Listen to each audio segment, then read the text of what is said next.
Hi friends, అందరికీ నమస్తే. ఎలా ఉన్నారు? అందరూ బాగున్నారా? అందరూ బాగుండాలని కోరుకుంటున్నాం. మీ గౌరీ అండి.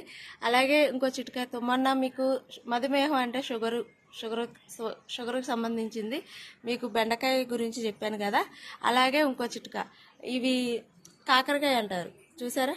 ఈ కాకరకాయ పువ్వులు ఉంటాయి కదా, ఈ పువ్వులు, కాకరకాయ గింజలు, ఈ ఆకులు మొత్తం, కాకరకాయ గింజలు, పువ్వులు, ఆకులు తీసుకుని మెత్తగా నూరేసి దాని పసర పిండి అండి, పసర వస్తుంది. పసర వస్తే ఆ పసరని పొద్దున్నే పడగడుపుని తాగటం మూలాన మలబద్ధకం తగ్గుద్ది, షుగర్ లెవెల్స్ పెరుగుతాయి, షుగరు ఉన్న వాళ్ళకి కంట్రోల్ అవుతుంది.